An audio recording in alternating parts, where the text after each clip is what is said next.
For more than a year, Samsung's flagship screens have been described as the best on the market.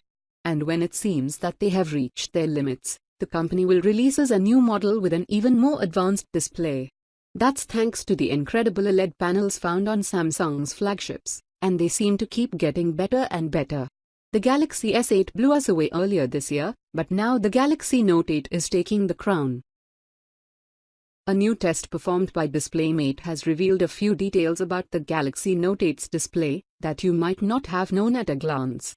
The obvious attraction of the Note8's display is its massive 6-inch canvas, with minimal bezels on all sides, but the brightness may also turn out to be a deciding factor for some buyers.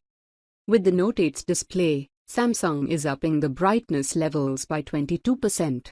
That puts the maximum brightness output of the Note8 to about 1200 nits.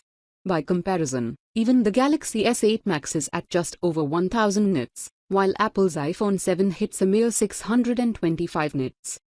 Another minor, but important change comes to the always-on display. DisplayMate has discovered that this feature is no longer reliant on software 100% of the time, but rather uses hardware to keep itself updated with things like the clock.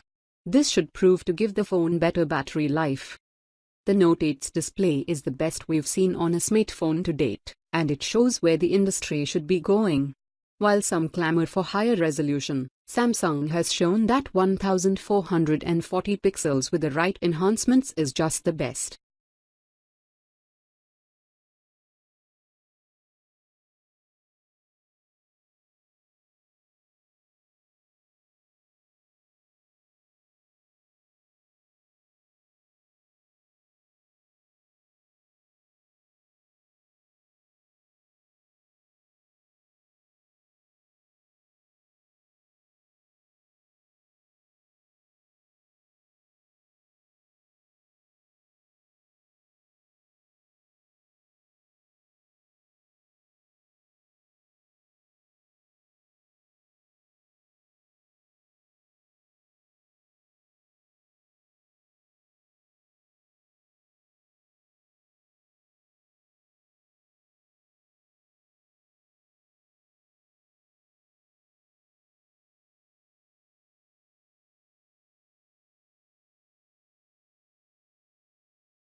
Now in terms of software, both of these have Android, but the Note 8 will be coming with Android version 7.1.1 out of the box.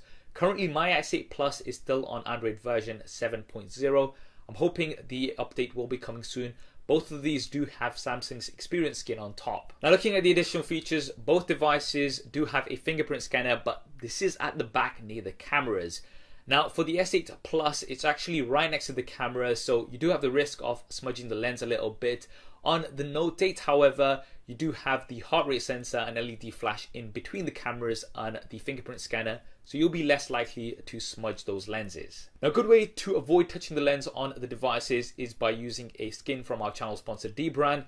This will give it a bit more texture on the back, and you'll be able to more easily differentiate where the fingerprint scanner is. I'll be leaving a link to them in the description below. Now if you don't want to use the fingerprint scanner, then you do have the option of the iris scanner, and both of these do have an iris scanner which works really well and is very secure. Both devices also come with a USB Type-C input, and you'll be pleased to know that they both also have a 3.5mm headphone jack, and Samsung are including AKG earphones worth $99 with both devices. We also have Samsung's very own AI assistant Bixby, and this is available on both devices. It can be activated by a dedicated button which is below the volume rockers, And you also have Bixby Voice, so you can activate it with voice. There's also Bixby Vision, which is going to allow you to point the camera at places and get images and shopping results and things. I've been using Bixby for the past few weeks and it is pretty impressive in terms of what it can do. You can go in quite deep into apps with your actions, and the thinking behind it is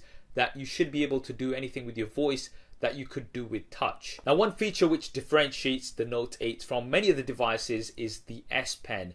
And this is going to allow you to have lots of advanced features. We've still got some of the features that we like, such as the screen memo, where you can just go ahead and write something on screen and it will stay on there because of the always on display. But you also have some new features such as live translate. You're going to be able to select lines of text and you can translate them live. In terms of the batteries, the S8 Plus actually has a slightly larger battery, 3500 mAh versus 3300 mAh on the Note 8. Now, I believe there's a few reasons for this. Firstly, the S Pen is going to be taking up some space within the device, which doesn't allow for enough room for a larger battery. And because of the issues that happened with the Note 7, the battery expanding, I think Samsung have taken the safer option and included a slightly smaller battery on the Note 8. I'll let you know how I get along with these and which device that I get more battery life with. The S8 Plus has been pretty good overall. Neither of the batteries can be removed, but you do have fast charging as well as fast wireless charging. These are very useful, especially when you need a quick top up. Finally, in terms of pricing and availability, the Note 8 is going to come in roughly about 10 to 15% more compared to the S8 Plus. This will vary depending on your region. The S8 Plus is currently available to buy. With the Note 8, you can pre-order it from the 24th of August and it's going to be shipping from the 15th of September. So guys, that's the comparison of the Samsung Galaxy Note 8 versus the Samsung Galaxy S8 Plus. Both very good devices, some of the best devices out right now.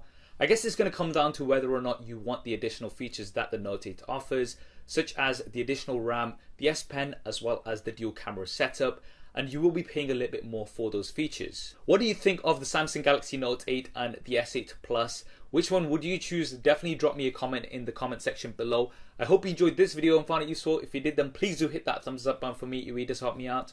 If you haven't already, then be sure to subscribe and switch on notifications. There's plenty more Note 8 content coming up on here. Thanks for watching, and thanks to David, the Unlocker, for helping to make this video possible. This is Saf on Super Saf TV, and I'll see you next time.